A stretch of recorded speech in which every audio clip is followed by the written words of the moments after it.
sometime soon. There it is.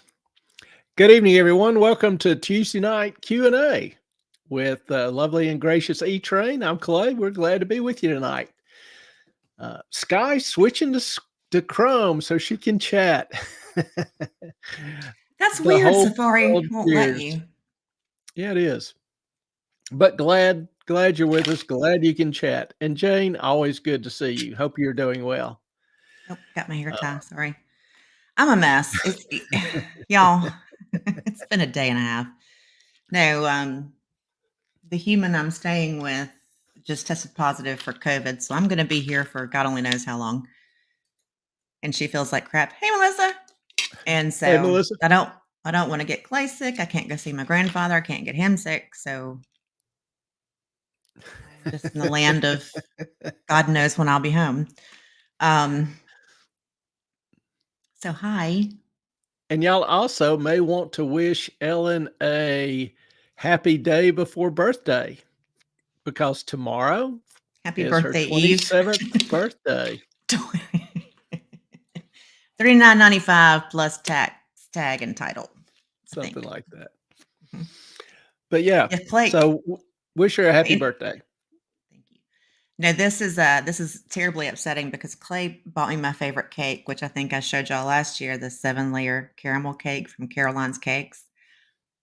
I got a picture of it, and I can't actually go get any of it because of the whole You COVID got a thing. picture of the box. Well, the box. Well, you told me it was chocolate. It better not damn be chocolate. What, you don't like chocolate?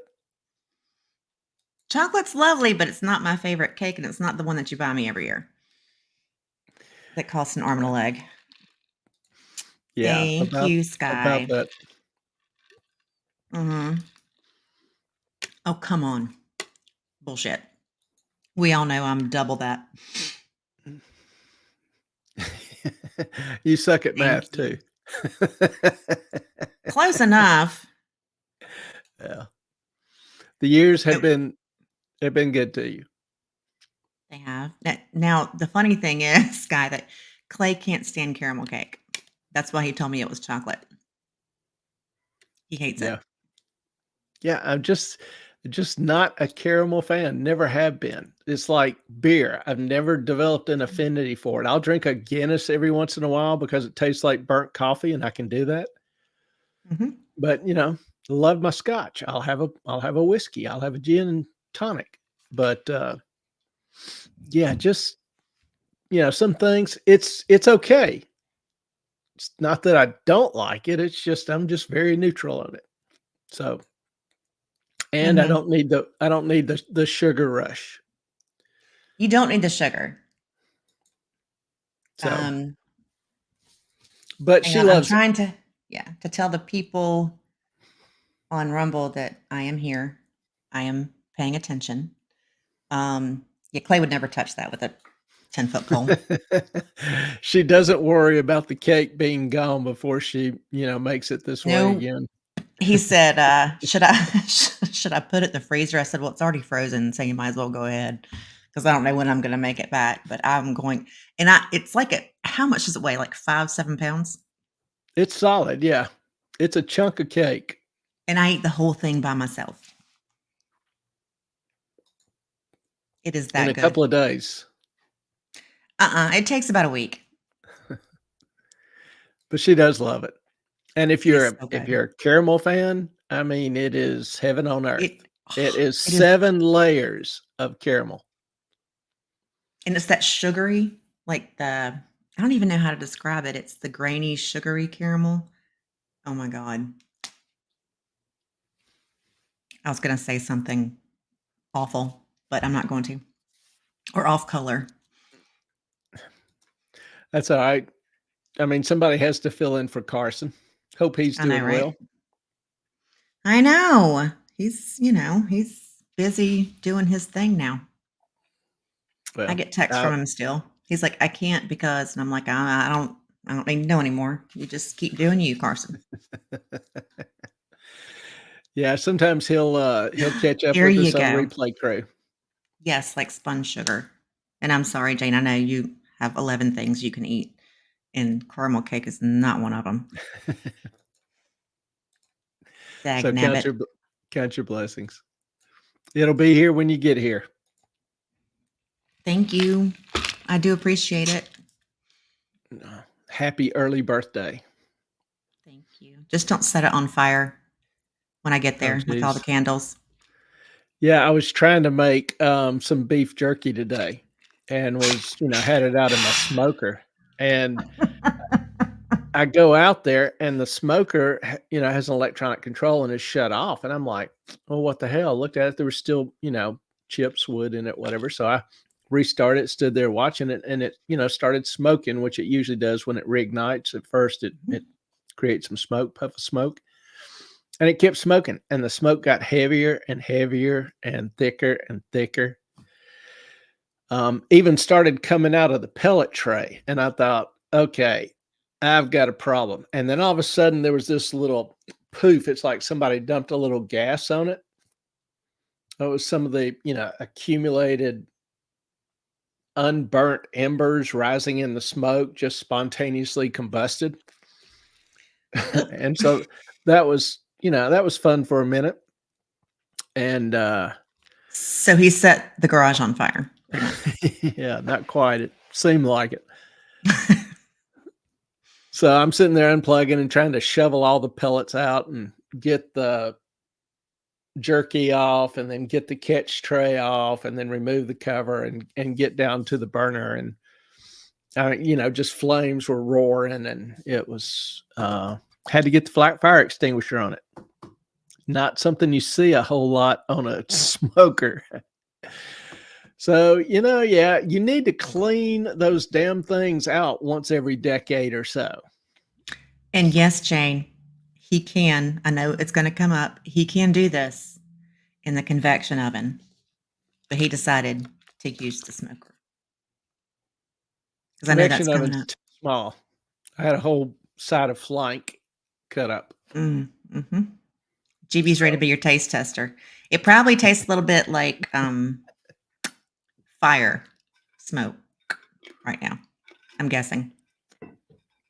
A little bit of teriyaki, a little bit of soy, a little bit of Worcestershire, Fire. a little bit of apple smoked pellet. I knew it. Jane just sent me a link for a dehydrator. I'm assuming, or a jerky maker for you. Yeah, Yeah. I knew. I've actually found a dehydrator, and I thought, that'd be cool. I'd like to get it. So, I start shopping it, and the mullet's like $2,500. And I'm like, okay, to make jerky a couple of times a year. Y'all, Clay So, is a little bit bougie and likes the finer things in life. So with my tools, yes. Sunglasses, we both have that issue. Shades, big deal. Yeah, with my tools, I'm picky. I want things that work and work well. Mhm. And so I don't clothes, whatever, don't really interest me. Shoes, Oh. not a big deal. Jane sent a fire blanket, Blanket. not a dehydrator. I was just going to ignore that. That's pretty good, Jane. Thank you. He needs all the above. So He probably needs a brand new fire extinguisher too. I definitely need one recharged. Mm-hmm. So, Y'all, I'm out of town for a week and a few days, and this is what happens. He sets the house on fire. it's all controlled. It was all contained. It was just, maybe got my eyebrows cleaned up a little bit. A little singed hair. Yeah, here and there. My arms don't need shaving. Excellent. You don't normally shave your arms? No. No? Okay. No. But what was there now is gone. God. Does the whole house smell like a fire pit now? No, it was contained to the garage. Are you sure? Oh, yeah. Oh, yeah. Mahoney didn't get involved, did she? The kitchen still smells a little bit like lemongrass. I get a text from him going, I need, where's the floor cleaner? I'm like, "Well, we have a steamer." He's like, "Yeah, it's not that kind of, what did you do?" Well, I may have knocked over a whole thing of lemongrass oil onto the floor. Yeah, onto the Okay. counter and then ran off down the cabinets and then on the floor. And so trying to wipe it all up, wipe it off, I wasn't really thinking, but that stuff has a little bit of etching potential to it. You think it can also take the paint off the cabinets that I just painted last year. Yeah. So I didn't get on any of that, but, uh but yeah, the kitchen, a week later still smells nice and lemony. Excellent. Garage still smells a little bit like applewood. So the house is just Ellen leaves, I get the house just smelling extremely fragrant and pleasant and Mhm. just full And of then sets the house on fire. So delightful aromas. God, I can't wait. Are my windows closed upstairs, by the way? With the They rain should be. that I hope so. God, me too. I do miss my bed Yeah. because Hope I you got don't a German Shepherd and two, of course, my two babies in the bed with me. It's a lot. hope that, hope that you don't come down with it, and hope your friend gets well, your roommate gets well soon. Me too, poor girl. She does not sound good, does not feel good. God bless her. It's a mess. But anyway, for all of you on Rumble, please, we will go through some stuff. I know Jane's, ouch, like I said, I broke my toe earlier. Sent a message in earlier with a question. We're going to answer that one. And if you guys have any questions about finance, about the economy, about investing, about anything, please feel free to type it in. Let us know. That is really what this night is for. It's kind of your night to, Mhm. ask questions, most any topic that you're interested in, and we'll just, kind of have some fun with it. Um, Also, I'm going to go ahead and declare a winner in the competition. Competition? The poll The for poll. movie Okay. night. And by a score of 38% to 35%, this may be the closest poll we've had in the history of Moffat on Money. Hang on, hang on. Princess Bride. Mr. Magoo's Magic Emporium? What is that? Yeah, nobody No nobody shit, wanted to nobody watch voted that. for it.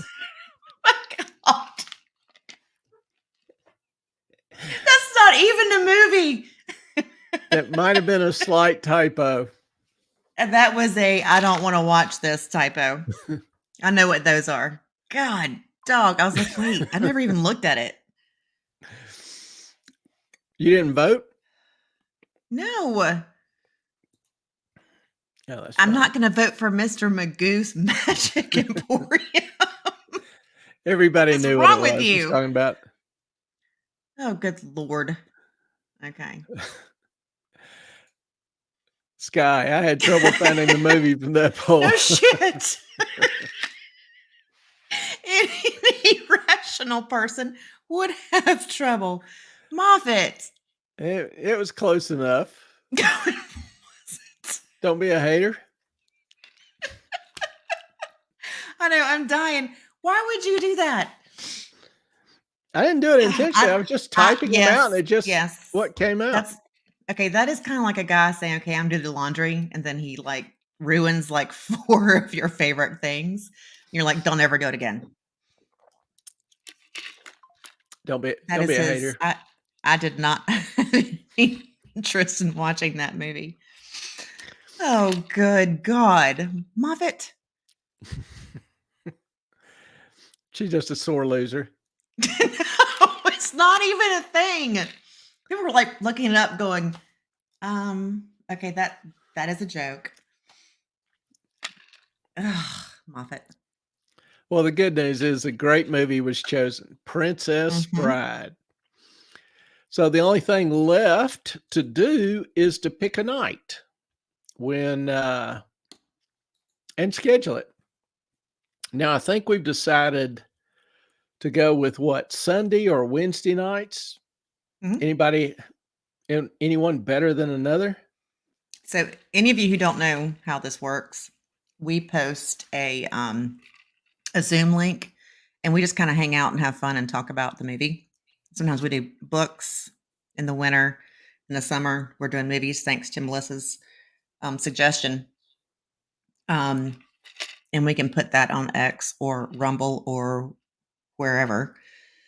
But yeah, we watch the movie, we hang out, we talk about it, and it's fun. Yeah, and in the Hang on. past we've actually used I love you, Melissa. we've actually used Zoom so that Mhm. everybody can talk and contribute and, have input, whatever. So Without we putting their name out there or their Yeah, face you if they don't don't have to want put to. your name. You don't even have to have your image showing, your face showing. You can just put up a, avatar is fine. Um, but do y'all wanna, go with a Sunday night You gotta do another poll. or Wednesday You gotta do a poll. for the night? Yeah, there's a poll. There's a hole. There's a poll in the hole at the bottom of the sea. Yeah. Alright. Well, I'll pick the week probably 2 or 3 weeks from this week and do the choices as Sunday and Wednesday night for that week. We gotta invite Rob. This is his favorite movie. Law and Lumber. Oh, okay. We can we can do that. He's a Princess Bride fan? Oh yeah, big time. Chat. Am I right? That's funny. That's Like the movie thing he's got in his background. It's Princess Bride. oh, is it? That's funny. I didn't realize that. Mhm. I haven't seen it in, I don't know, probably a decade, but I remember and kinda quote it. It's a very quotable movie, Mhm. and so, yeah, it's a damn good movie. It's a damn good entertaining. Sky wanted a happy movie, and that's a happy movie. So, Yes, see, Melissa, you are correct. I'll, let me write that down. The movie or the Rob or the what? The poll. The poll. Yeah. There's a poll. There's a poll. Um, I would say if anybody has a good relationship with Rob, write him. The only way I've got of getting a hold of him is through DMs, and he gets so swamped in those, he normally doesn't see most of them. I got an N. Okay. Sandy. So I'll let you handle that. Is Princess Bride happy or unhappy? Oh, it's happy. It's hilarious. It is very funny. Yeah. It's I don't even know how to describe it, honestly. I don't know in what category or, It's kind of you like know, a Monty Python, but not like not that. it's not British humor though. No, no, but it's in that kind of. Genre. Mm-hmm. Blazing Saddles, I don't know. Mm-hmm. Um, It's. I wouldn't say slapstick comedy. no, How I would wouldn't call y'all, it slapstick. Melissa? How would you describe it? Jane, somebody who's seen it. I know you guys have seen it. Yeah, I'm just not enough on Hollywood genres or characterizations. That's not my forte. I can tell you movies whether or not I liked them or not. I can't really tell you detail. Funny Funny fairy fairy tale. tale. That'll work. You guys on So Rumble, you got an opinion about there you this? go, Sky. And it's All got right. Andre the Giant is in it. Yep. He was like my hero when I was a kid. And Believe it or not. who's the female lead? You're asking the wrong chick. Oh, geez.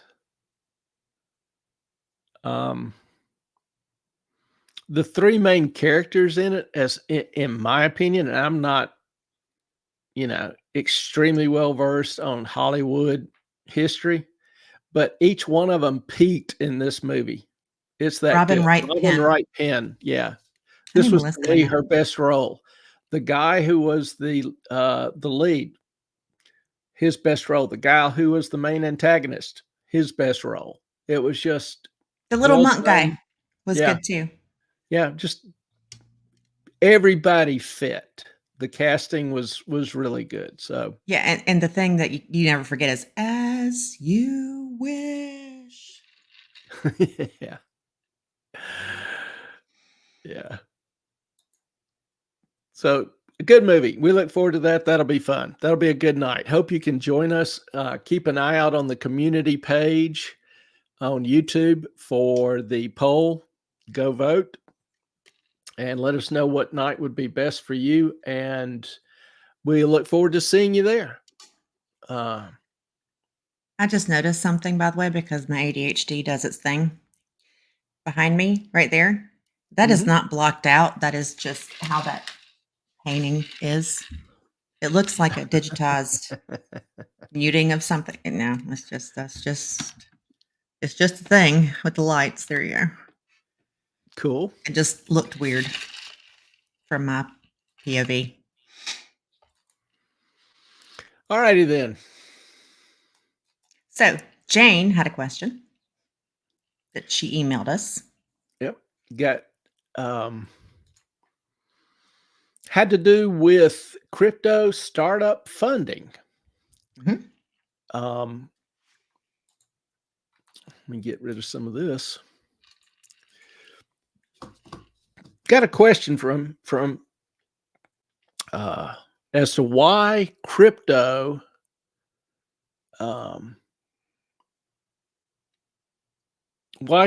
funding, the number of crypto projects is declining. Now, we talked about Bitcoin just last Saturday, and I'm modestly optimistic on the future of Bitcoin, Ethereum, Solana. So, first of all, I would kind of separate those three out of the world of crypto as compared to all the other contestants. And there's 1,000, 2,000 others. I never heard you talk about Solana. I know we did last week or this past Saturday, but why is that one in the same ballpark as Bitcoin and Ethereum? It just has advantages in the operating structure and speed of transactions that make it for a lot of applications, make it a better alternative than either Bitcoin or Ethereum. Bitcoin, yeah, Bitcoin can't handle contracts. Right. Ethereum and Solana can. What about XRP? I know that's I'm throwing that out there at you, but we've had people ask us about that, so I want to know.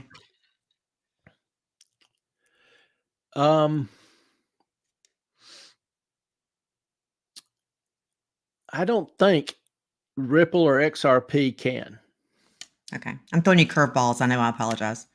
Yeah, I wasn't. I'm sorry. Let me see here. Ripple actually just won a lawsuit or a judgment. Didn't necessarily win, but the penalty was a whole lot less than what people were thinking. And Ripple is pretty much just a remittance system, a payment system. It's very fast. It's very quick. But with Solana and Ethereum, think of it as like if you've done some work in Excel, you can put an if-then statement. Oh, yeah. If Or a Boolean. this happens, Yeah. Yeah. You that's a simplification, but you can do that in Solana and Ethereum. So that Okay. allows them to be used in some rather complex applications and opportunities that some of the other crypto like Bitcoin can't. Bitcoin, though, it was the first. It's the granddaddy of them all. Right. Everybody, if they'll accept anything, they'll accept Bitcoin. Right. So Bitcoin has a preeminent position in terms of future applications. That's where you get into looking at Ethereum and Solana with more flexibility, to develop other applications. So going back to the question was kind of why, if the future's bright, why is money hesitating or not pouring into new crypto ventures? And the question stemmed from an article in a website known as Cointelegraph. And Cointelegraph has great information on crypto, some good articles. They obviously promote a bunch of it. But why does crypto, if it has such a bright future, why are fewer startups being funded? Well, Cointelegraph gets the information from a report generated by a site called PitchBook. And this report showed that there was a 2.5% increase in total money invested this second quarter of 24 versus the first quarter, but a little over 12% decline in the number of deals that were concluded in the second quarter versus the first quarter. Okay. So you Okay, you had an average size that was bigger, but not as many deals. Okay, so when you say deals, explain that. The venture capital. We haven't talked about venture capital in the past. Maybe that might make a good show. What is venture capital and how does it work? Venture capital, angel capital, startup Shark funding, Tank. Shark Tank shark ish. type kind of thing. Mhm. Yeah. So you have somebody with a new idea, you go to individual or a small group of individual. There's some investment clubs that will do this, for example, and you make a pitch, you share your vision, and you try to make your vision their vision to the point where Mhm. they are willing to risk their money on somewhat of an unknown. I mean, like, Bill Gates, Steve Jobs, back in 76, 77, when they had their ideas of the future of computing, they could go to a bank and share with this banker how they were going to revolutionize the way people communicated, lived, did business, etc. And the banker go, great, that's impressive for an 18-year-old. I wish you much luck. Can't give you a dime. But if they go to an individual, a wealthy, well-heeled individual, they can infect him with their vision. And so this individual agrees to give them $1 million or millions of dollars. Now, he just doesn't hand them a blank check. He establishes certain mile markers, certain requirements, Mhm. like Gates or Jobs could come, with an idea of this little computer. And so the guy says, okay, I'll give you $50,000, make me a demo.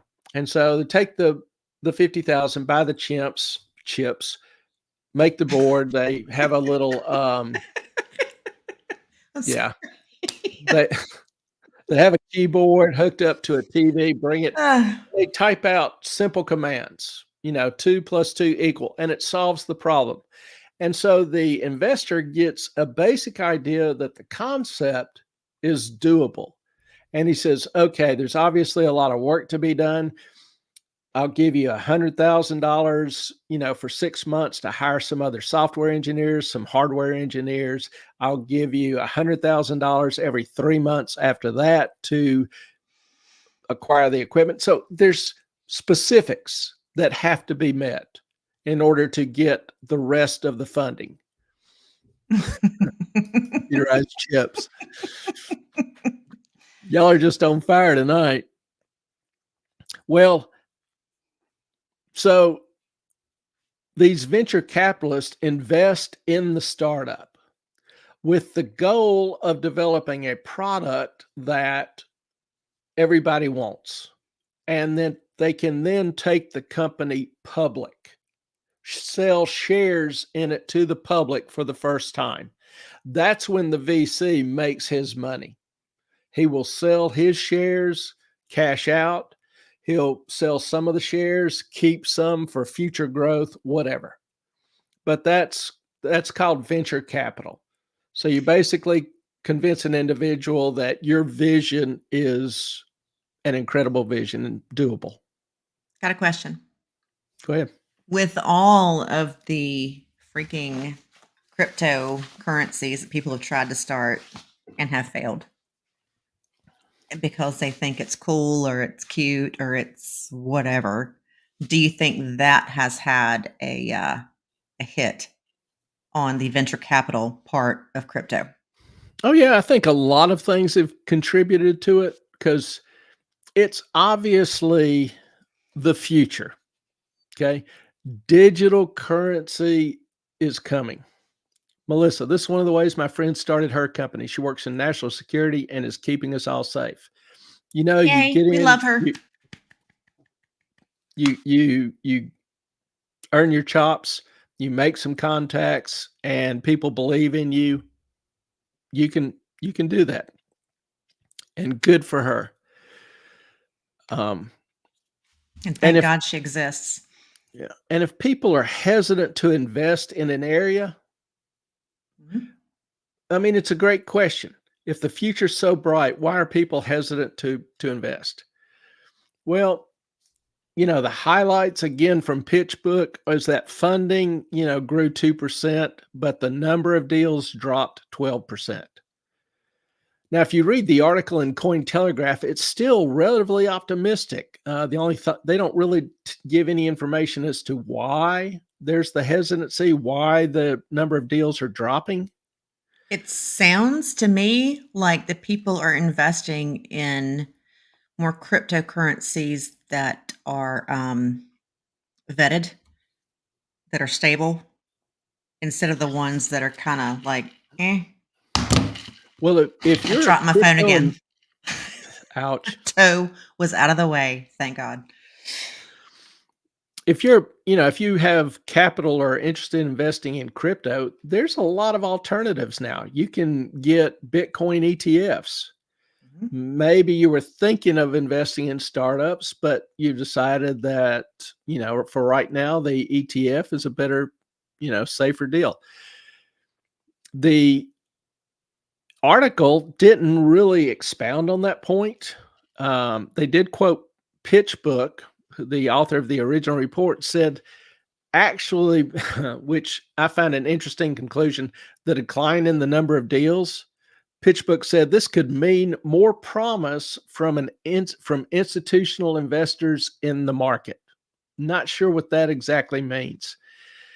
They also add, with positive investor sentiment returning to crypto, particularly Bitcoin, Ethereum, barring any major market downturns, we expect volume and pace of investments to continue increasing throughout the year, wrote PitchBook. Now, that's somewhat encouraging, but keep in mind the source.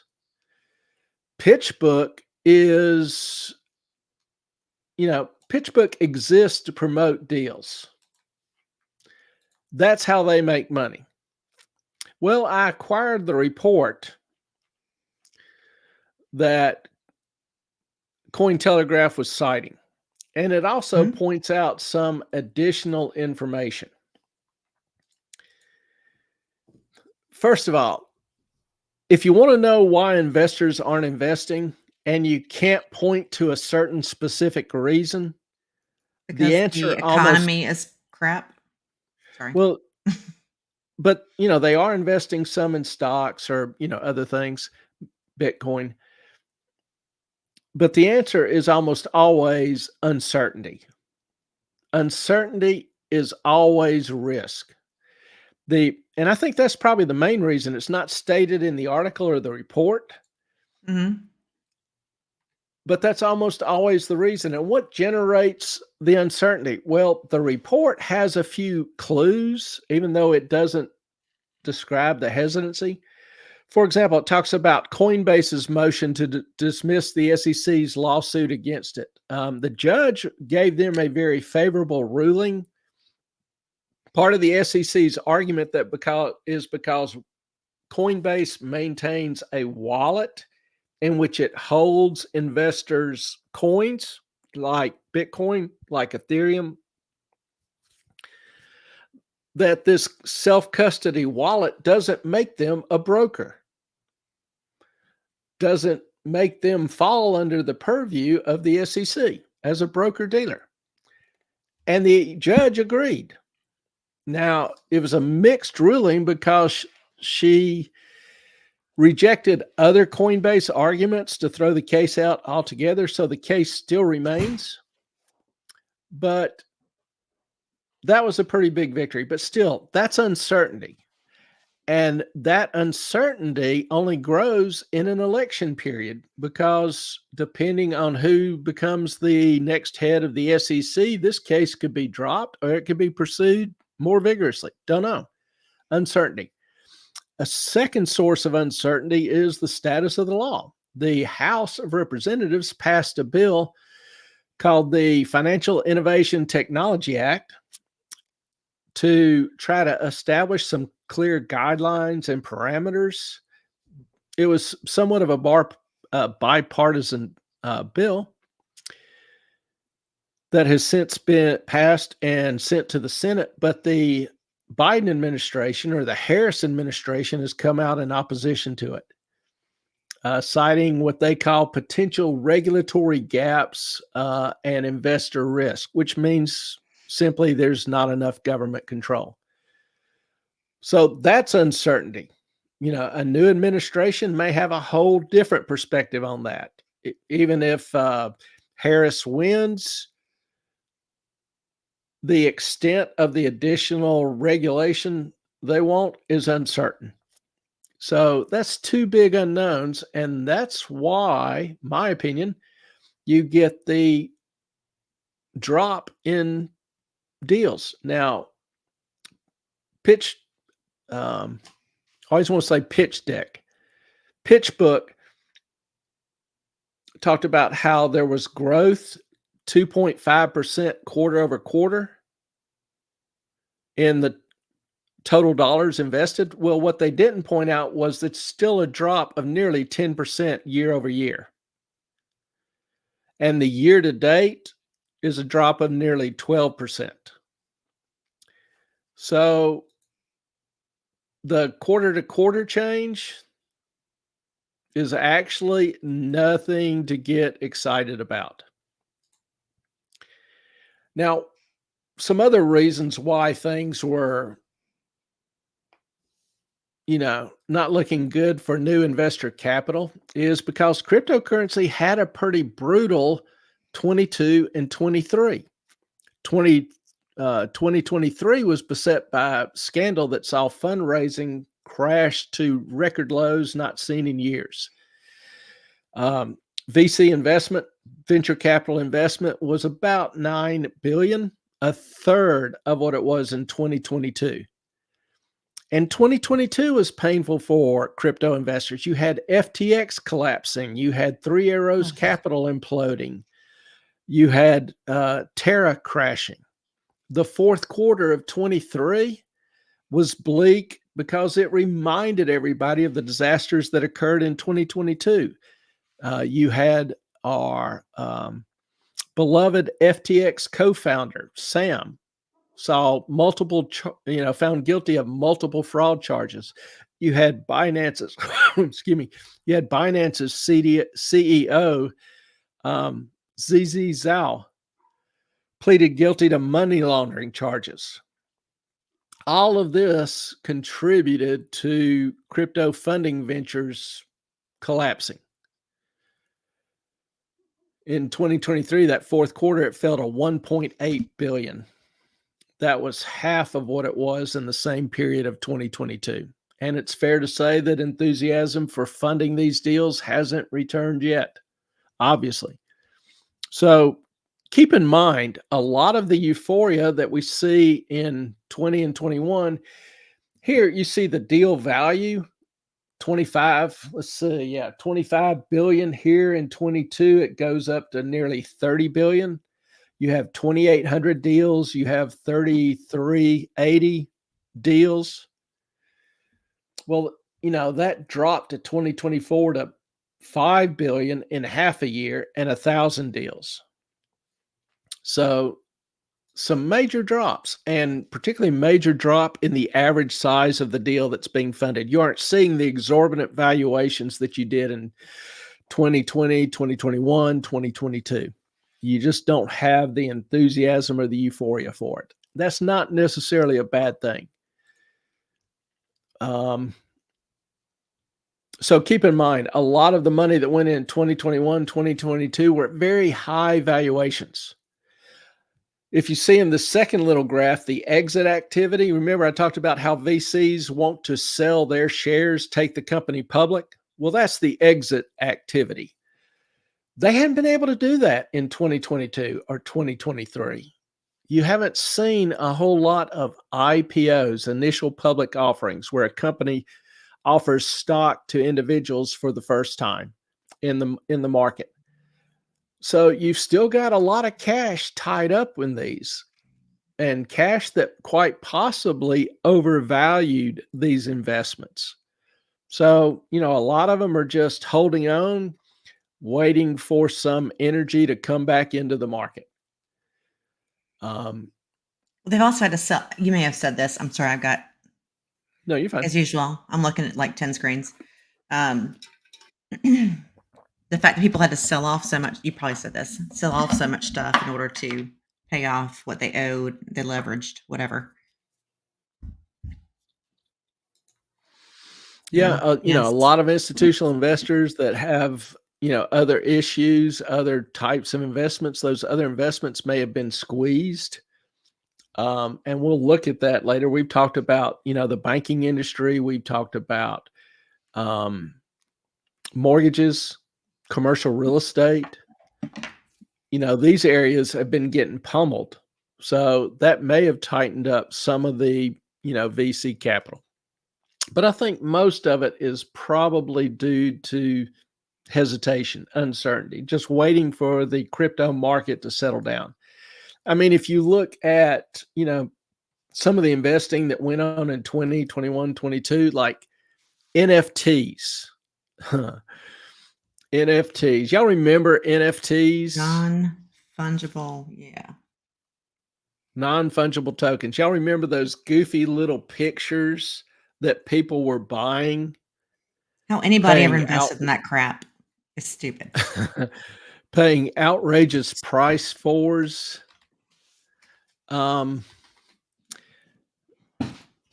This one site is probably my favorite.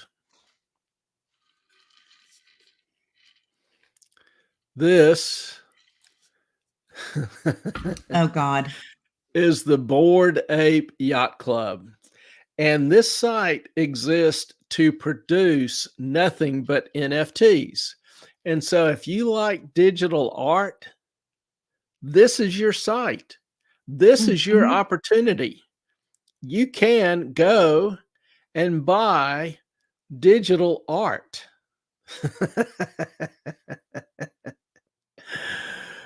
Yeah, and if you notice, the key is like this is the same basic monkey as this and this. They just have different hats, different backgrounds, maybe different eye colors, different glasses on, a helmet on. Stupid.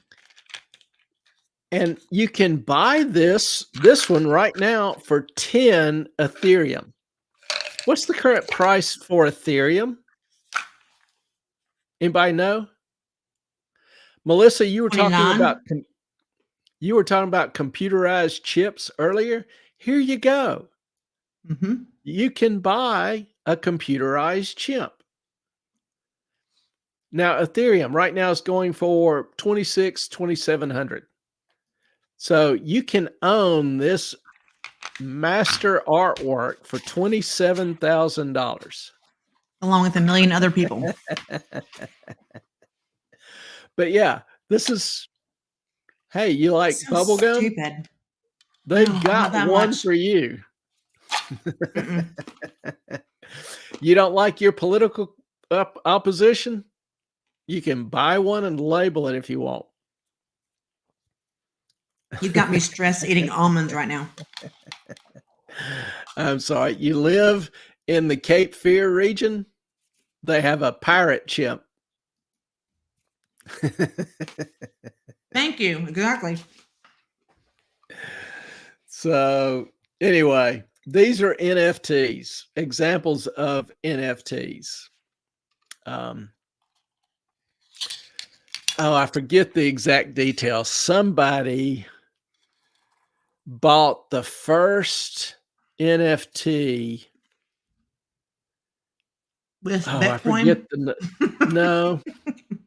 It was an Pizza. image. It was a heavily digitized image, but it was like those, just a goofy picture, but digitized. I forget what it was. And they paid like, I don't know, 11, 12 million for it. So they own What? this image, the first NFT ever produced. No. A year later, they tried selling it for like 100,000, no takers. Can you say ouch? Can you So say that's what I was saying, Melissa? Pizza, Bitcoin. I will trade you my pizza Bitcoin. So people that paid hundreds of thousands of dollars for some goofy ass pic, well, that's not exactly the best case to put forward to new aspiring investors. You think? As we say, what do we always say? Stupid should hurt. Should hurt. And investors aren't seeing the money. Show me the money!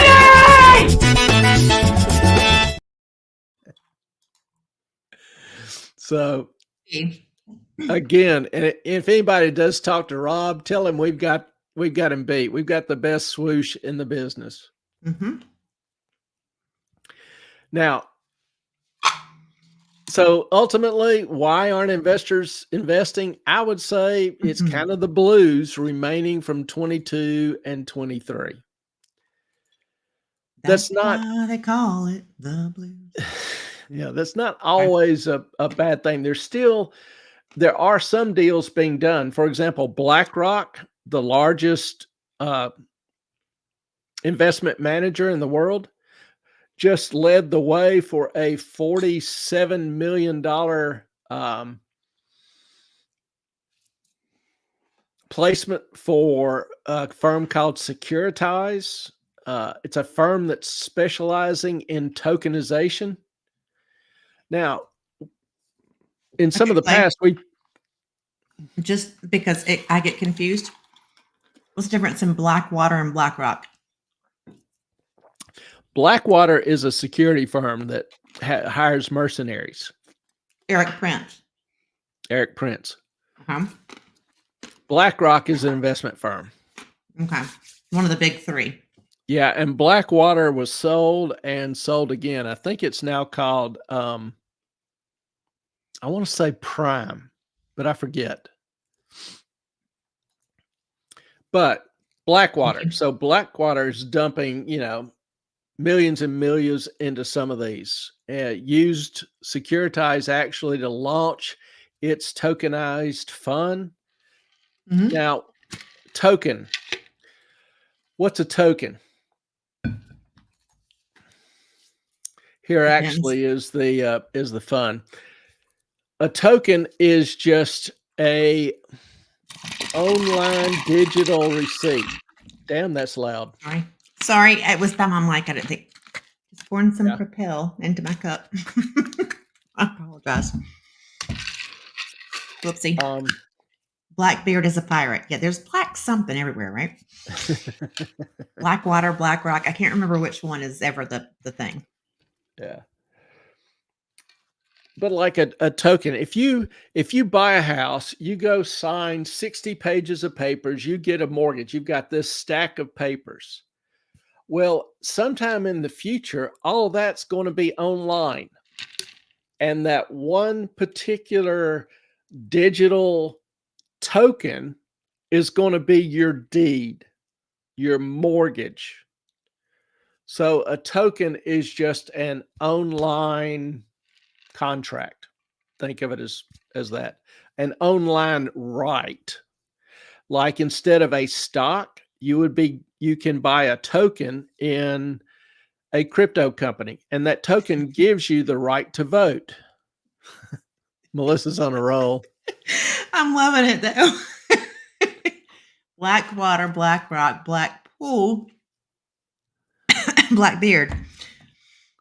I'm going on a tangent. I'm sorry, Sly. There was somebody who is like suing a movie theater or whatever because they took their 5-year-old to see Deadpool. Speaking of pool, I'm like, that was stupid. Deadpool is not like a movie that you should show anyone under 16, 18. I don't know. My opinion, I'm a mom. So why would you take your child? Your little tiny one. I mean, the ratings are supposed to be guidance. If you know, and the rating pops up before the movie begins. Or before you go into it. It's not like it's any secret. So I don't know. People will sue over anything. Have we all seen Dogpool? Oh, I have not. I love it. You're cracking me up, Melissa. Is Dogpool even a movie? Uh-huh. Beats the hell out of me. Yeah. Melissa is our Hollywood expert, by the way. She has that stuff down pat and deep. She knows her Hollywood stuff. I think it's more Green Bean because he's the one that walks the red carpet. I think he's just whispering into her ear. Hey, mama. You know, and I ought to give out some props here. We have a couple of influencers who watch our channel faithfully. We have Melissa, who has the Love Pug Circus on Instagram and a website that you ought to check out, particularly if you have some affinity for pugs. Do we have that one on here too? I'm looking.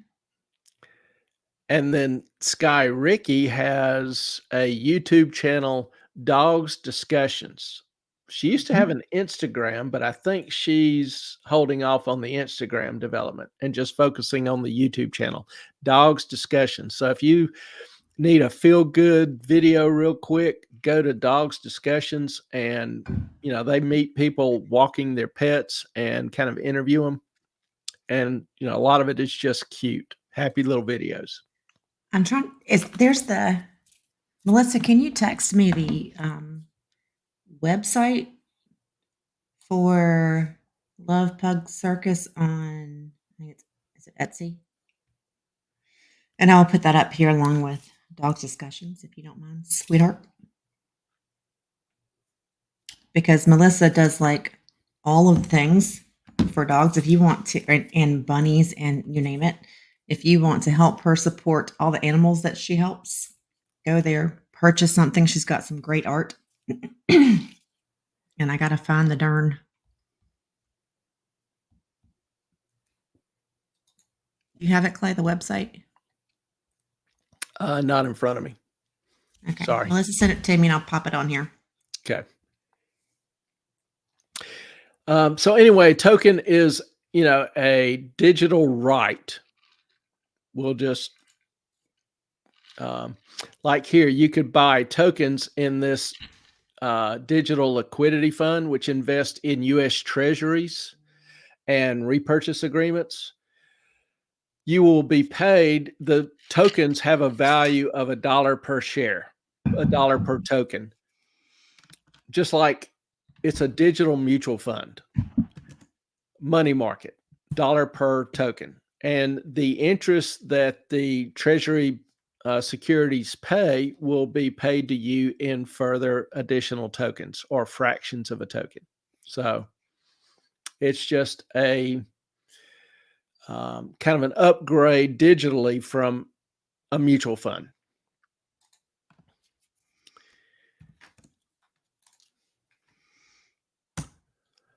Sorry. So the basic idea is that deals have died, but they're not going to die forever. If you look at the practical reality of this market, that a lot of these crypto native firms have raised huge amounts of capital. They have to deploy it sometime, most likely over the next year, next couple of years. As of the end of 23, they had about $72 billion in assets under management. That's not insignificant. They can't just do nothing and sit on that money collecting their management fees. Just not going to happen. They have to ultimately invest them somewhere in the crypto market, as they promised. They've been waiting for things to settle down and for some solid infrastructure projects to emerge. Now, infrastructure projects, how do you have infrastructure projects in crypto? These basically are companies like Securitize that are developing tokens. BlackRock just, invested nearly $50 million in that. So it's, firms developing apps or new applications or better ways, more efficient ways to use, transfer, enhance crypto services. DeFi is a huge area, decentralized finance. Before long, there will be, right now for real estate, we're just talking about mortgages for real estate. For the title, you have to have it surveyed every time, which to me is ridiculous. You have to have a title search every time, which is kind of ridiculous. Well, in the future going forward, the rights to that property will be tokenized. It'll be digitized. And so in my own mind, I kind of think that will, if you want to sell your property to somebody else, you'll sell them this token. But because everything is so specified and the whole history of all the surveys, all the background, all there is attached to it, will there be a need to continue going forward with having a new title search, with having a new survey? All the transfer fees and expenses associated with transferring property rights, all that'll be greatly diminished. You'll be able to sell a piece of property in 30 seconds versus 30 days. So that's where the future is with crypto. We're not there yet, but that's kind of how I see it coming. I think a lot of these VCs have kind of a similar idea or notion, some of them even more developed and enhanced. So as far as funding new crypto, I think it will, I think there's a future in terms of the apps, in terms of the infrastructure. They're just waiting on solid projects to emerge. They're a lot more critical now than they were 3 years ago, 2 years ago. As far as funding new crypto development, like coins, adding new coins, I think that will largely remain a dead issue as it should. I mean, if you remember in 21, 22, you had all of these meme coins like Doge and Shiba and whatever else coming forth, that are worth a millionth of a penny. They were a gimmick. Doge would have died long ago if Elon Musk didn't play with it so much. Every time he cast a glance toward it, it gains. It's just hilarious. But as far as developing new crypto, I think that's going to remain dead, as it should. The meme coin era is dead. So that's kind of how I see, the future of crypto. There will be crypto investing, but it's going to be a lot more closely examined than in the past. So I hope that helps. I hope that answers the question. Kind of a long way around answering the question, but hope that answers your question, Jane. Now, some other trivia, unless y'all got some questions. Jane popped one up. What about internet security and hackers?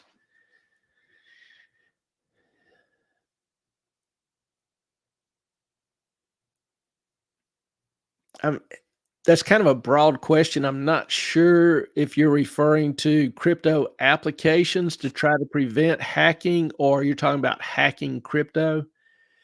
It is, and crypto has been hacked. There was a big block of Ethereum stolen 2017, and they rewrote the whole Ethereum code to recover that, to restore that, and to exclude that which had been stolen. There was actually kind of what's called a hard fork. A hard fork is when a new coin is created, and so that the stolen amount was and the new everybody was given the new updated coin who had legitimate ownership. So it is possible for crypto to be hacked. Jane, for electronic title, if they are developed or secured in a blockchain, Bitcoin, Ellen, Huh? you moving stuff around right in front of the mic is just reverberating through the room. I think we just lost her for a second. So if it's done in a blockchain like Bitcoin, basically writing on the back of the Bitcoin structure, it'd be pretty secure. Ethereum has been tightened up greatly and now seems to be pretty secure. Solana, also pretty secure. So it just depends on the underlying backbone. But obviously, even now you can have people forge documents. Obviously, it can be proven over time or, whatever searched, but we'll just have to see. But I don't think that'll be a terribly large or significant problem.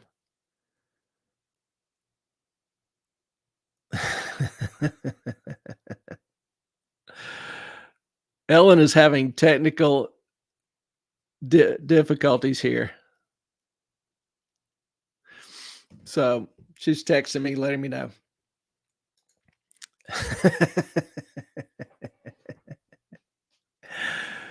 Hopefully she'll be back here in a minute. Second. I don't know if they lost Wi-Fi or what. In other news, housing affordability. We've talked a fair amount about Javier Milei, elected president in Argentina, and some of his rather dramatic reforms of the Argentinian economy. He's cut inflation from 220% down to what was it last May? 12%. Huge cut, massive cut. Well, he's also done some things with real estate. In the end of December, on the 29th, he repealed rent controls that were in existence throughout Argentina. Well, 6, 7, 8 months later, we can kind of start judging the fruits.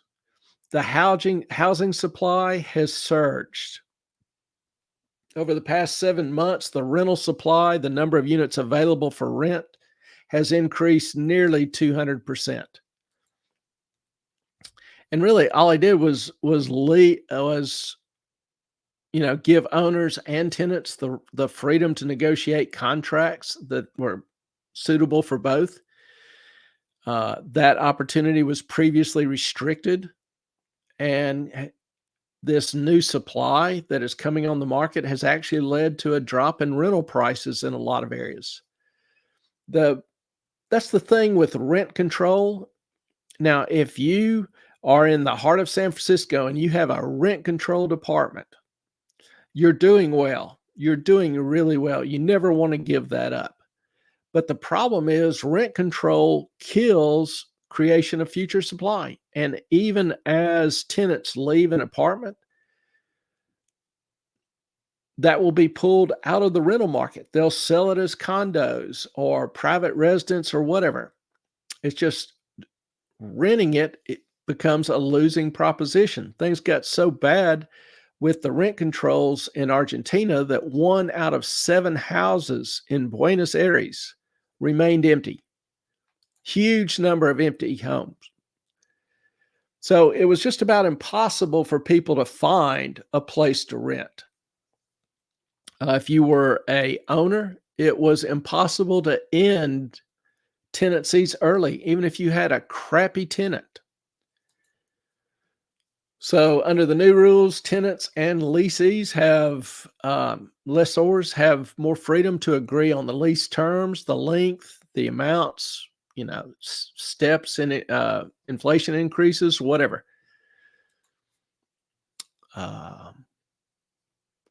So that's, like I said when Milei took office, it would be a laboratory of free market ideas. And he had no intent on implementing them rapidly.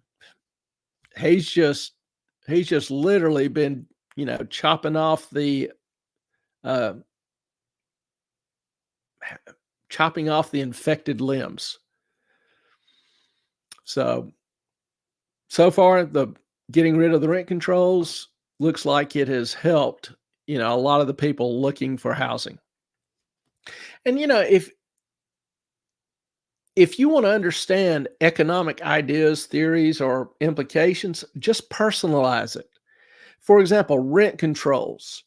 Now, if you're a tenant, you love having your rent capped. It can't increase, or can increase only very little over time. That's always a benefit, a nice touch. But consider it also from the renter's perspective. Inflation is going at 225, 250% a year. Your costs are soaring. The amount you charge can't rise an equal amount. If you have tenants that are destroying or destructive to the property, you can't not excavate them. What's the word I'm looking for? You can't not evacuate. Oh, geez. You can't throw them out. You've got wear and tear on the property. You've got maintenance. You've got the insurance. You've got the taxes. All these costs are soaring, but you can't pass those increases along. You simply are left holding the bag. Now, knowing that, does that incentivize you to want to put your house out to rent on the market? Does that incentivize you to want to buy properties to rent? Does that incentivize you to want to build new supply? Do you want to invest your money knowing you'll likely lose money? So the way I was raised, there's almost always 3 parties to every deal. You've got, for rental, you've got the renter, the rentee, and the negotiating agent. All 3 of them, it needs to be a win-win-win deal for all 3 of them. Otherwise, the deals don't get done. And that's what a lot of people forget or don't think of when they are trying to negotiate a deal. It has to be a win-win-win. So we'll continue to keep an eye on Argentina. It is an amazing transformation of the economy. There's still a lot of problems ahead. And don't get me wrong, everything, will not work out smoothly, sweetly with instantaneously great results. There's some pain ahead, you know, as I'm wont to say, stupid should hurt. And if you have one of the Moffat on Money hats, that's the little caption on back. I don't have one with me, but stupid should hurt. And if you implement stupid policies for long enough, it's going to be extremely painful to unwind them. There's no easy way out sometimes. And so Argentina does have some serious problems. So we'll see and keep an eye on how all that works together or works against each other's. Another issue, since we're talking about real estate, and one of the things I am most interested in is kind of my background as a derivatives trader. In fixed income, most of the derivatives are based off of fixed income. Okay, fixed income is basically mortgages and bonds. Derivatives are, the way I define a derivative is a contingent right to a future cash flow. So something has to happen first before you're entitled to any cash flow from it. So this something that has to happen can be, a change in interest rates. It can be a movement in price. It can be a movement in price to a certain degree. It can be, I could structure a derivative on the probability of a hurricane hitting the coast of North Carolina between this week and this week next summer, and sell that. So derivatives are really kind of only limited by your imagination. It's what I enjoy and love about the field so much. Well, CMBS, commercial mortgage-backed securities. These basically are the bank issues a mortgage to somebody and then takes this mortgage and a bunch of other mortgages and sells them to a trust that securitizes them and sells shares of this trust to institutional investors. CMBS, commercial mortgages, in this case, commercial mortgages for office space. We know a lot of office buildings have been selling for a fraction of their value 2-3 years ago. And the pain's not over in this area. If you look, the delinquency rate, which is kind of the precursor to just declaring bankruptcy, the delinquency rate on these securities, on these mortgages, is having somewhat of a pronounced change. It has quadrupled. The rate has quadrupled in 1.5 years. In fact, this rate is increasing faster than it did in 2008. It's the database I use, Bloomberg, shows at 7.9%. Another database is showing an increase of 8.1% as of July. So somewhere around 8% delinquency rate. At 10%, you start seeing a lot of the derivatives crash, just like we saw in 2007, 2008. You have some serious systematic issues. Another issue with these are the mortgages that are held by regional banks. And we talked about the stress regional banks are under, largely because a lot of the debt they own is performing so poorly.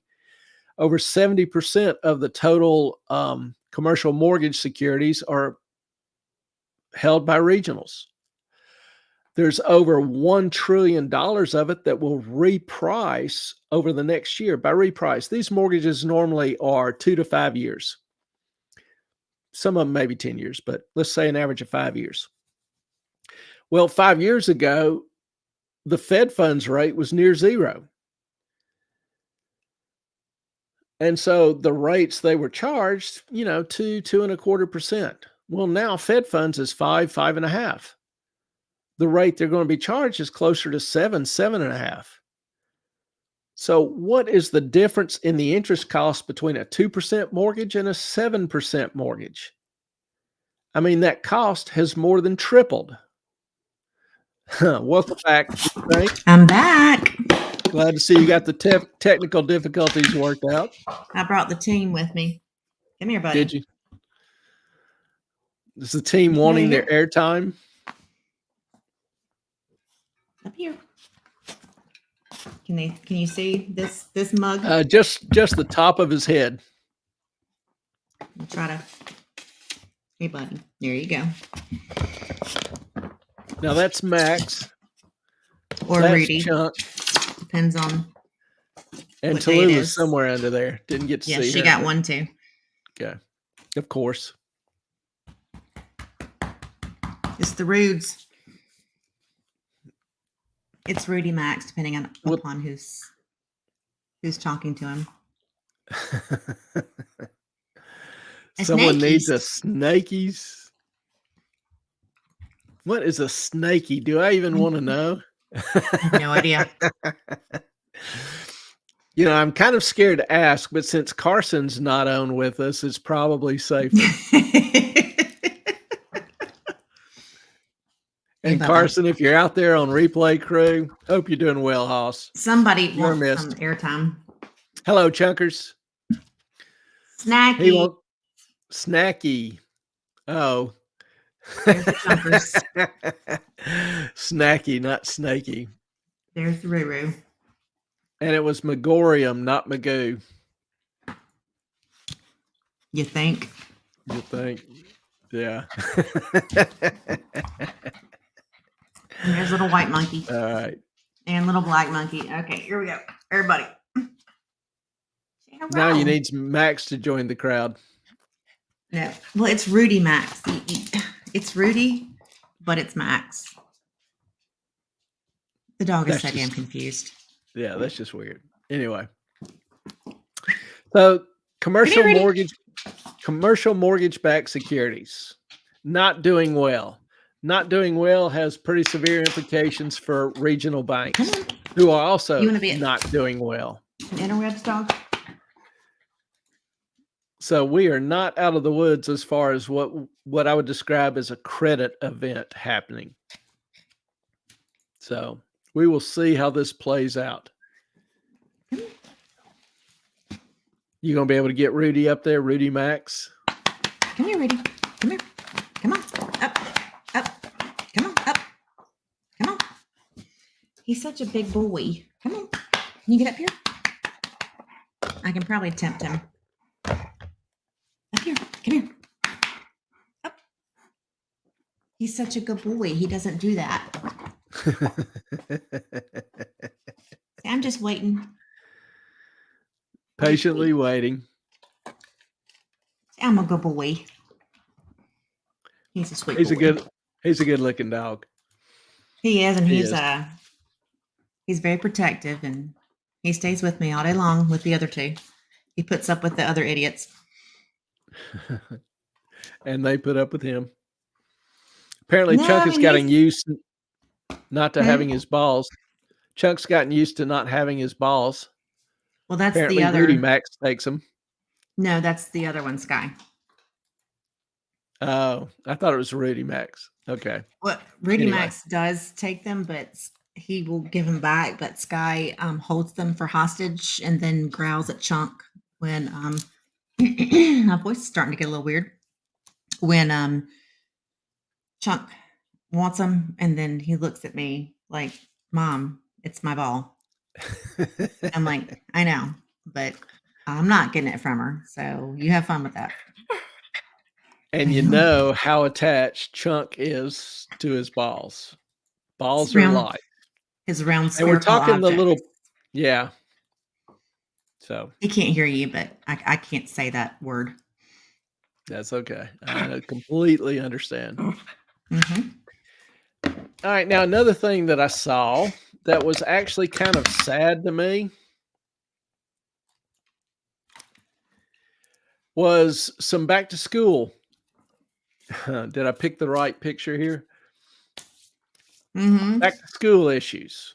There was a recent study by Qualtrics that showed 59% of the parents with children under 18 plan to spend more on back to school shopping due to the high cost of living. Okay, that's not completely unexpected, but to me the tragic thing was nearly one third said they can't afford back to school shopping this year, and that challenge was more pronounced among, for example, the Gen Zers at nearly 40%, 37% of millennials, and then you had 28% of Gen X and 18% of boomers. I can't imagine a boomer still having, a kid under 18 that they're sending to school, but I guess there's still some out there. Despite the affordability issues, parents seem to be determined to try to ensure that, the children are prepared for school. Half of them, 50%, say they intend to sacrifice necessities like groceries and payment of bills to cover the back to school cost. That to me is absolutely stunning. This figure rises to 60% for Gen Z parents. That's just huge. Did Gen Um, Zs have kiddos? I guess some of the older ones do. Okay. I got to figure You that know, out. a lot What of, the age range? this would include single moms. Gotcha. And, some of them have babies, kids at very young ages. I'm just going to do Um, like the doggy camera.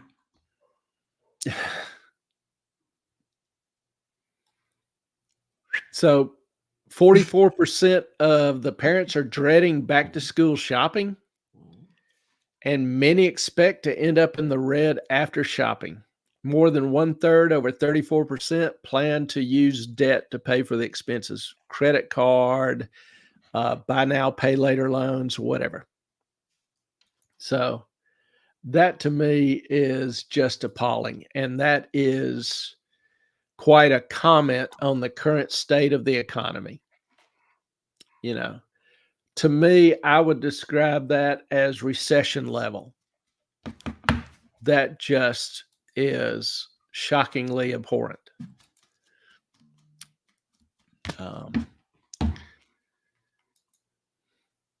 And I don't even know what some of the back to school expenses are now. I mean, when I was young,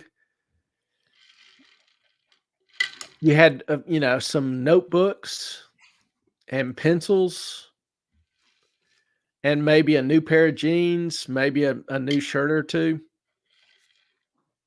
I don't remember it being anything dramatic. So, maybe parents feel like they've got to do more now. I don't know. So I'm not exactly sure. The survey didn't really cover what all these school expenses are. But when 50% are saying they're going to have to cut their food or bill payments to cover the school cost, that's alarming. I don't know. Anybody out there with kids that are doing the back to school thing? I'd be interested in hearing from you. So let us know.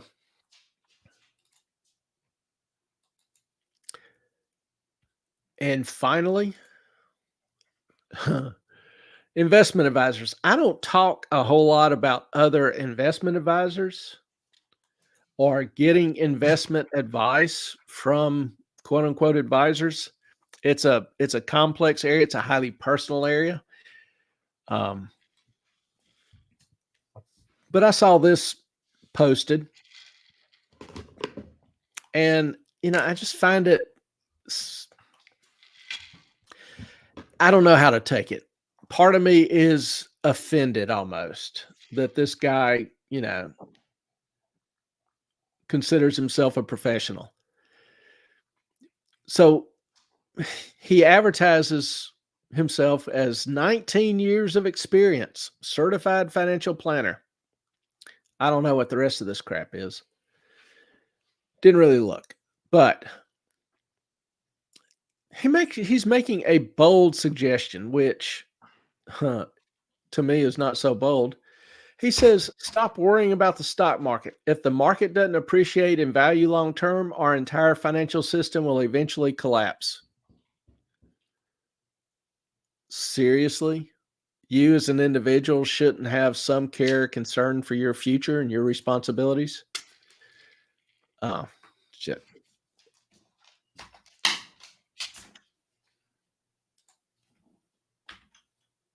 Well,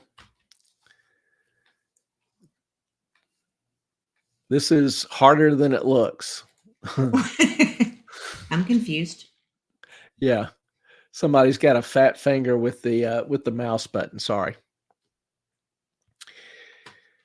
He says every single state has a fund that is invested in the market. Every employee has a pension in the market. Every labor union in the market. Each of these agencies have a portion in the market. These agencies don't grow their fund dollars. We are all completely doomed. We simply cannot rent space in our brains to entertain what the world would look like. It's way bigger than your 401 or IRA. So this guy, first of all, he's implying that if you're in the market, that's it. You don't need to do anything else. You don't need to manage anything. You don't need to be aware of anything else going on, because if everything blows up, you're screwed. Which is the dumbest advice I can imagine anybody calling themselves a professional would give to another person. If that's the case, you damn sure don't need to be paying this idiot a dime or any other investment advisor that doesn't advise you. The whole point of getting investment advice is to manage risk, is to take advantage of opportunities. And if your advisor is completely oblivious to both, he's not an advisor. He's a freeloader charging you for nothing, for providing you no additional value that you couldn't get off of a dartboard. Seriously, take the Wall Street Journal, take the stock pages, tape them up to a wall, and throw a dart. You will do better than you will with this idiot. Like Kramer? Like Kramer. I would probably even prefer Kramer over this guy because Kramer is consistent. You get advice from Kramer, you do the opposite. You'll do well. This guy's advice is to do nothing. All of these funds, he mentions these pension funds, these state funds, have portfolio managers who are constantly trying to sell overvalued positions and buy cheaper positions. They look at different areas of the market. Sometimes different areas of the market are overvalued, overpriced. So they stay out of that or get out of that and look towards areas that are undervalued or cheaper or have better futures. You know, according to this guy, if you bought a horse and buggy stock decades ago, you ought to still be hanging on to it, because if the world blows up, we're all screwed anyway. So, if you are trusting somebody else for investment advice, find somebody who actually will try to work in your best interest, do their job of trying to manage risk and direct you toward opportunities, versus just charging you a fee, yet running in the street, butt ass naked, yelling, all is well, all is well.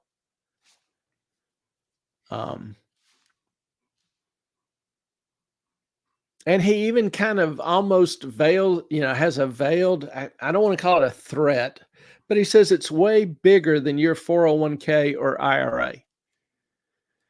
if there's something going on that's way bigger than your retirement, then he damn sure ought to be informing you of it and telling you how to try to prepare for it rather than just, if it happens, you're screwed. You know, that's one reason why on this show we spend some energy and effort on, kind of self-sufficiency, learning some additional skills, growing some of your own food, learning how to um, forage, learning some survival skills. Don't know that that will ever be necessary. Some of it is just pleasurable. Chunk sounds like he is just giving you the business. Well, he heard about a UFO crashing in Florida. I did not hear about that. Do you have any I did. details? No, I got a question. Tallulah, don't hump, Chunk. Stop it. I just got a question asked if I'd heard anything about it, and I'm like, no. You have the most interesting play-by-play there. I know, right? Now we're all filled with visions. Humping Chunk. Rudy, there's no more snacks. He's staring at the container of the treats. Like his gaze just is following everywhere this box goes. And then I got a question about a UFO in Florida. I don't know, y'all. This is how my mind kind of works anyway. I mean, it's just like, okay, there's a UFO. A dog's humping a dog. My dog's humping that dog. Why are you staring at that? What is going on? I need some almonds. That's, yeah. Mm-hmm. Oh, here we go. All right.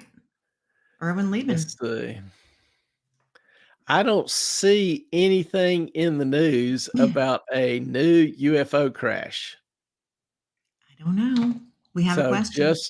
Just quickly Googled it, but don't see anything. So if somebody has some other information.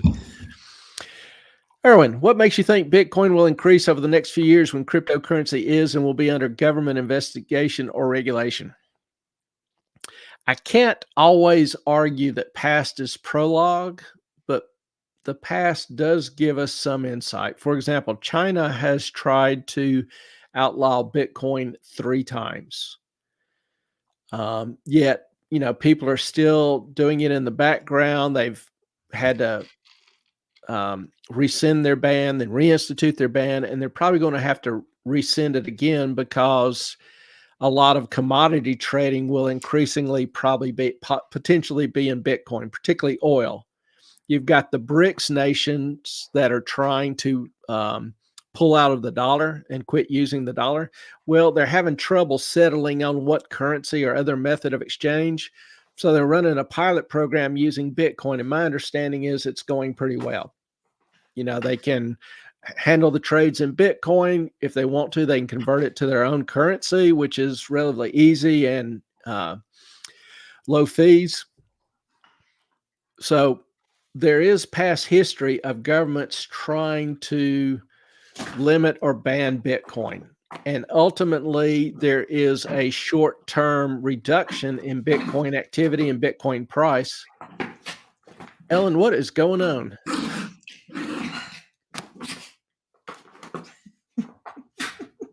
Ellen. Hockey stick, monkey, underpants. The dogs are playing. The noise is going all right in the microphone. They're over there. All 3 of them are playing. It sounds like somebody is just beating up the microphone. Let me turn my gain in a different direction. My volume down, maybe. Well, it doesn't go any further down. Anyway, the more governments have tried to regulate and control Bitcoin, ultimately, the more popular it's gotten because that's really why it exists. Bitcoin is wholly independent of any and every government. Now, they can limit, for example, the ability of you and your bank to conduct a transaction in it. They regulate the banks. But what they can't limit is your ability to spend it domestically, to barter with it, to engage in international transactions. There are Bitcoin ATMs all over the world. You can access Bitcoin with a flip phone. There are tons of ways to move and conduct business in Bitcoin that the government simply cannot control, regulate, or limit. Secondly, the governments are figuring this out, and so they're trying to influence Bitcoin. Like the SEC has finally started approving Bitcoin ETFs. Tons of money is flowing into these ETFs. They're not going to stop that anytime soon. In fact, it's only going to grow. You're seeing ETFs come out with Ethereum. Hong Kong is just about to legalize Bitcoin ETFs. That'll be a ton of money flowing in. And like I say, sooner or later, China will remove its ban, which Chinese, South Koreans have a big hunger for. You've got countries even utilizing Bitcoin as their currency. You've got El Salvador, Argentina's close, Venezuela's close. There's several nations in Africa, Namibia, some others that are using Bitcoin as their official currency because they've had such trouble with inflation. So bottom line that's probably more than you wanted to know. But bottom line is the trend, the demand for Bitcoin is only growing. The production of Bitcoin is shrinking. Supply and demand is still a law. So you've got a lot of countries. The euro is busy trying to introduce a digital currency of their own. But there's just no way they can completely limit, restrict, or regulate Bitcoin. Does that answer your question? Hopefully. Let us know. Yeah, if you have a follow-up or something I said that doesn't make sense, let me know. But thank you for the question. Absolutely. And happy you're here, Erwin. Thank you. Yeah, appreciate you joining us. Welcome to the to the family. And we actually have a little family, and we love our little family. We put the fun and dysfunctional in this family. So there you go. And I don't know if you could tell or not, but it is kind of a pet friendly show. Sorry, guys. Can you still hear me? I turned my volume like way down. No. Okay. Yeah, you Did really you hear haven't the dogs? changed. The dogs are better. Can't now. Yeah, much better. Okay, because they are chasing each other and running around and doing the things, the doggy things. Yeah, far better. Hugely better. Good. So thank you. That helps. Now, just to add some levity to tonight, I saw this. Here we go. We got a follow up. Okay. Will Bitcoin be a better hedge than the dollar against inflation? That may be the simplest question I can answer. Absolutely. Yes, absolutely. There's a limited supply. And, I don't get into specific investment advice, and I am not doing that now. But, again, banner for that. is past prologue. You look at Bitcoin's performance in holding its value over time versus that of the dollar. Now, if you look short term, Bitcoin is volatile. So if you want something, that will be safe for 6 months or even a year, 2 years, I would be hesitant to invest in Bitcoin, to buy Bitcoin. And I'm just telling you what I would do. But if I had 3 years, 5 years, if I was looking, storing value longer term for years, a decade, I don't have any doubt in my mind that Bitcoin will far exceed the value of the dollar, just based on supply and demand. What I see is constantly and significantly increasing demand over the next few years versus the limitations in supply. Bitcoin total supply is capped at 21 million. Right now we've got 19.5 million in circulation. So between now and 2040, 1.5 million new Bitcoin will be issued, and that's it. That's it forever. How's that ticker for you? Let's see. This is not financial advice, so you can't sue us if we're wrong. Fair enough. Thank you. Yeah, I would not be surprised in 5, 6, 7 years if Bitcoin is $1 million a coin. Just based off of what I see as the increasing demand, some of these new hedge funds, new markets being opened up to it, other countries adopting it as a currency alternative or the main currency, countries that have been racked by inflation. And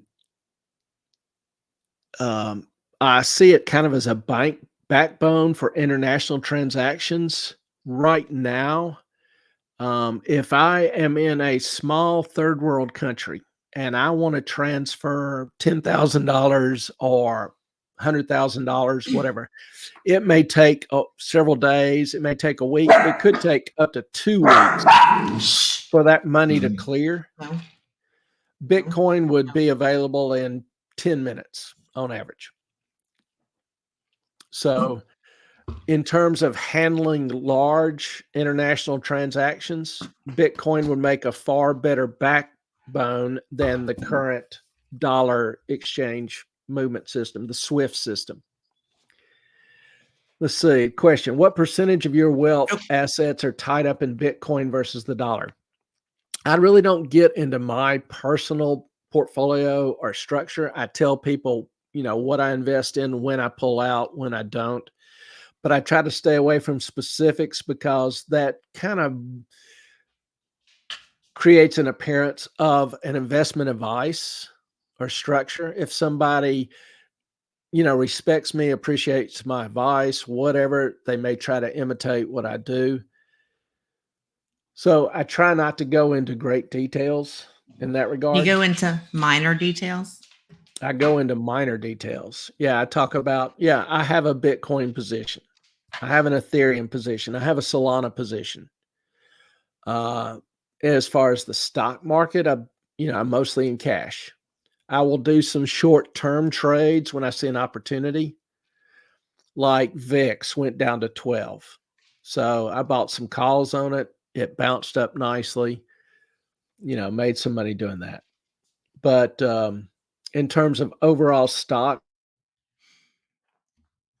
we talked about the risk to regional banks. We talked about the CMBS default.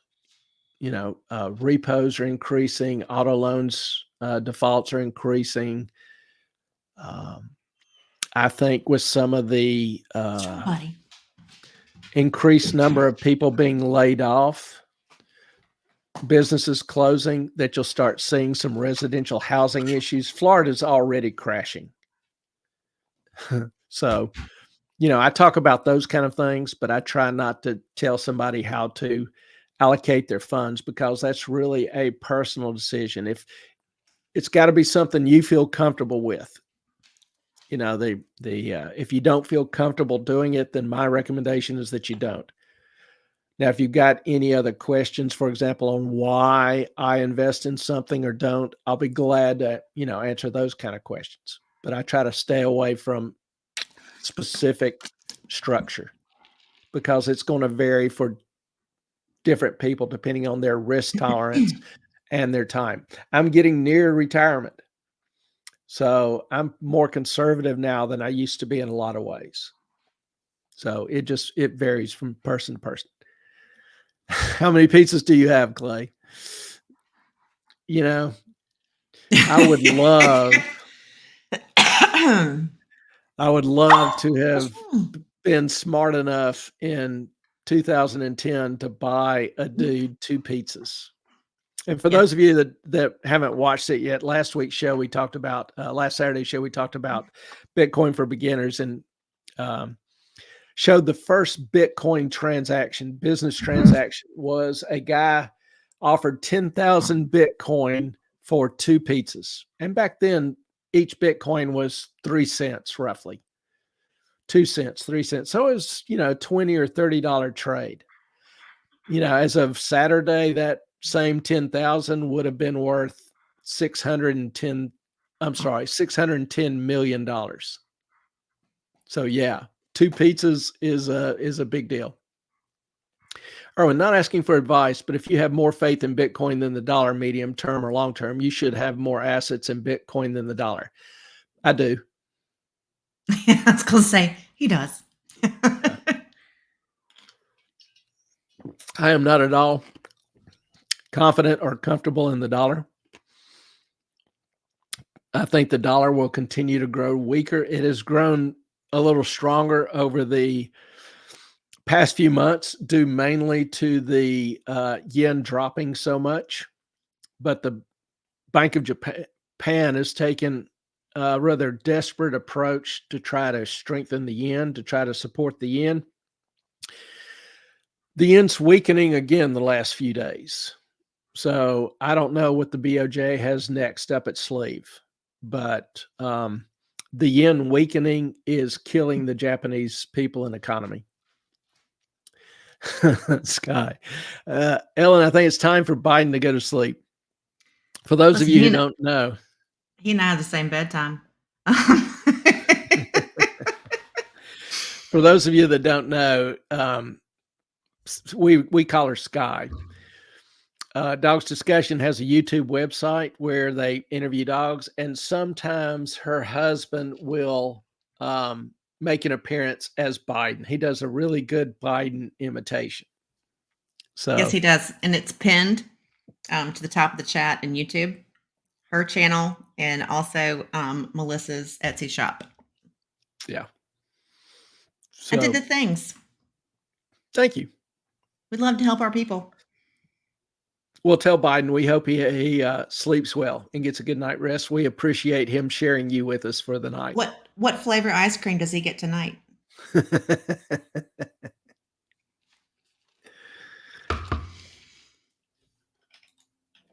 Pretty funny, I'm just saying.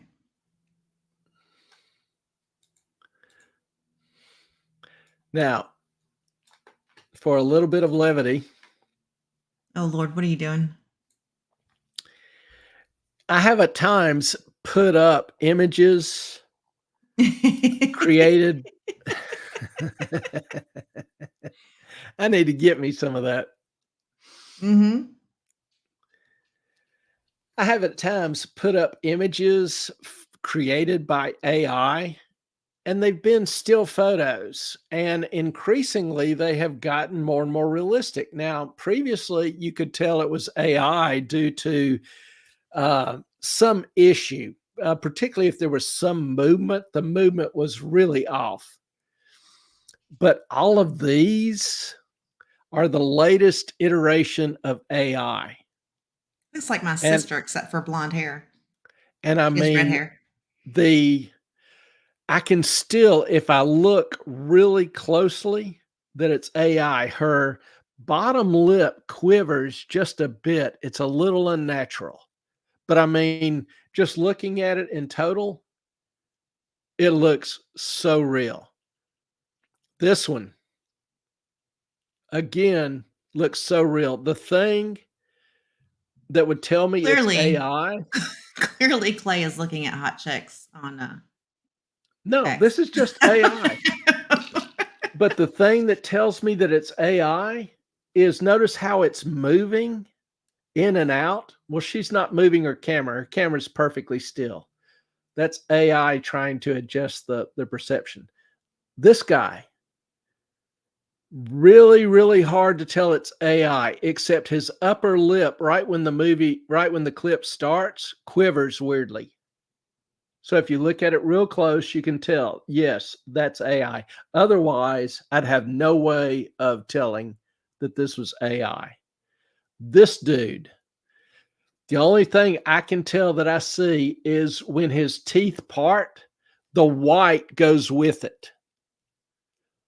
before it separates into upper and lower plates. I Otherwise, I agree, it Melissa. otherwise it looks perfect. Yeah, their smiles aren't completely warm, but I've seen people with worse smiles. Um,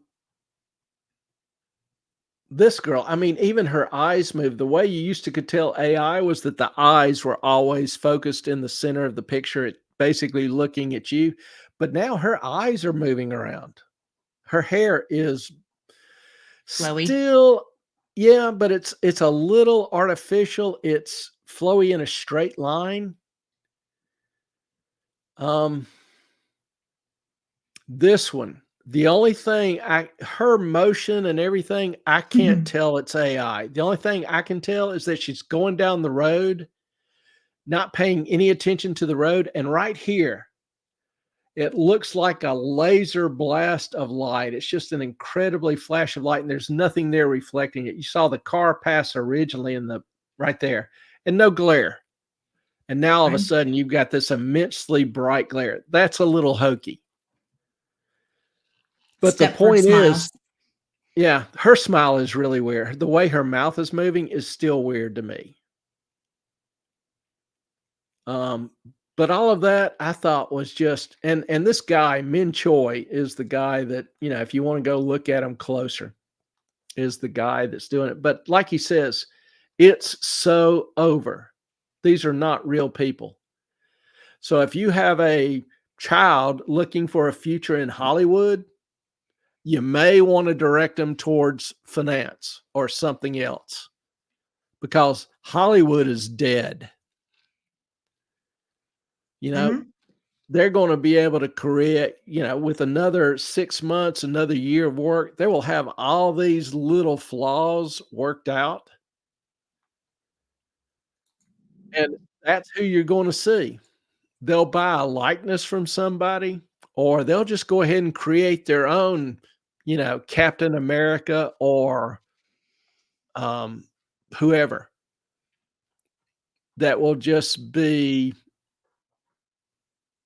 cheap, extremely cheap for them compared to having to pay $100 million for a mainline star. Melissa, Stepford Smiles. Yeah, it's not a perfect blend yet, but if you look at the progress they've made in 6 months, it's rapid. Erwin, why do so many countries and people prefer US dollars for long-term security compared to Bitcoin? Guess they see more risk in Bitcoin at this stage. A lot of countries are backing off the dollar or want to get away from the dollar. You've got the BRICS nations, BRICS, Brazil, India, China, Russia, um, South Africa started. Before you before you finish, I gotta take these numb nuts out, Okay. and you're gonna be done. So, guys, good night. Love you to death, and I will see you on Saturday. Good night. Mwah. Have a Good good night. night. You too. Since BRICS has formed trying to get off the dollar, you've had Saudi Arabia say that they're no longer going to price oil in dollars.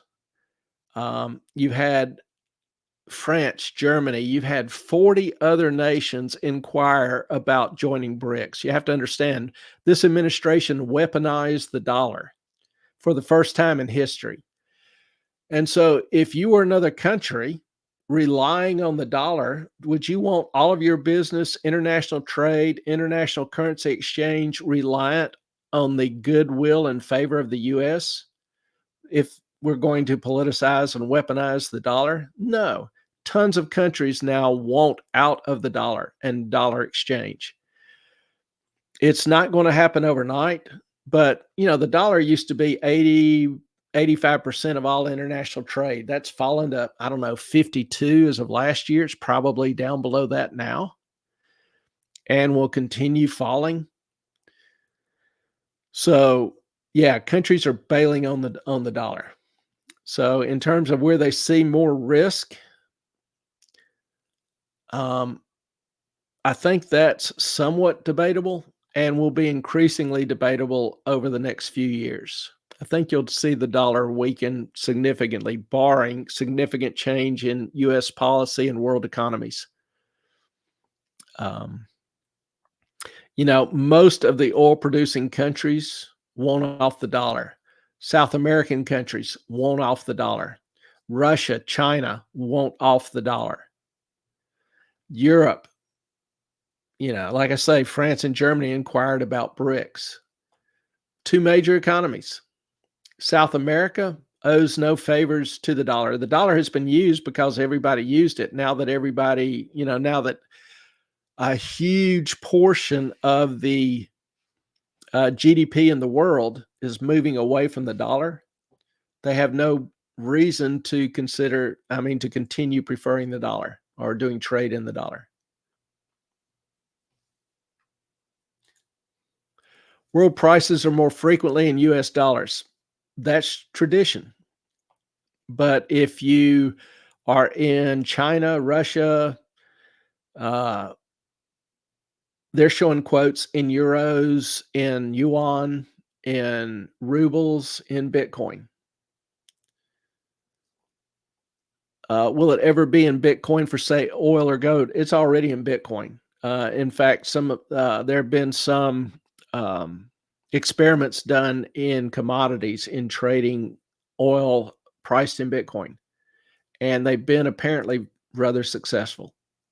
So I wouldn't be surprised to see that expand and made permanent over the next year. But people are already doing international trade in Bitcoin. Like I say, the dollar has made a lot of enemies. Our arrogance, our pretentiousness, our policies, whatever. For damn sure, Russia and China and their allies, Venezuela, Iran, Iraq, which is still kind of hard to believe.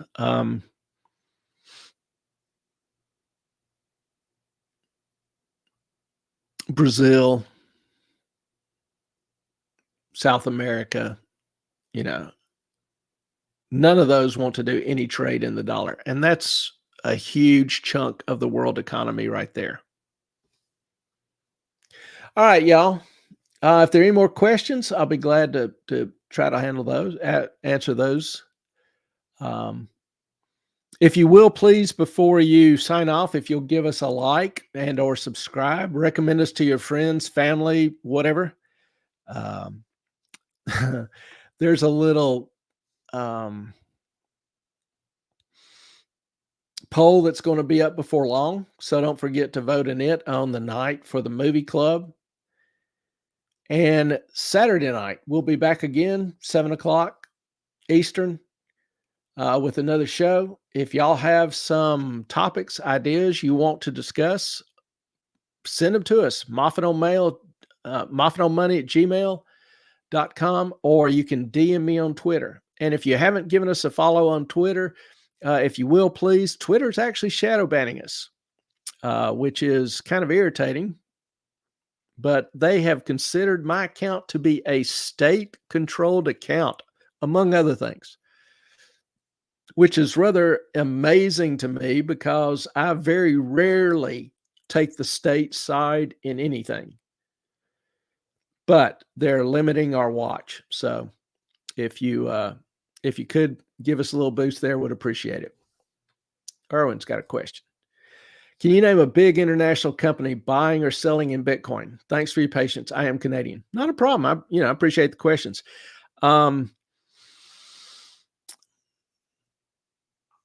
Tesla would be one.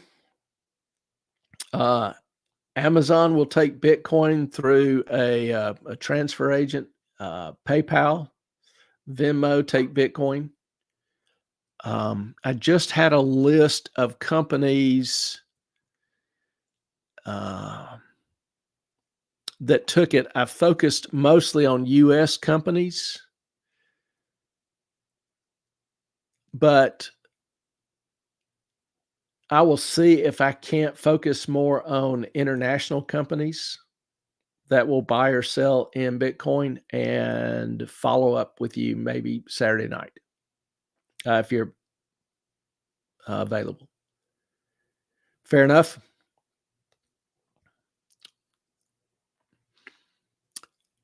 So if y'all, like I say, if you have any other questions, send them to me. We'll look forward to seeing y'all again Saturday night. Topic is yet unknown. So appreciate y'all being with us. Appreciate your support, your encouragement, and we do love y'all. Thank you very much. Hope y'all have a great rest of the week ahead. Our time is up, and we thank you for yours. Good night, all.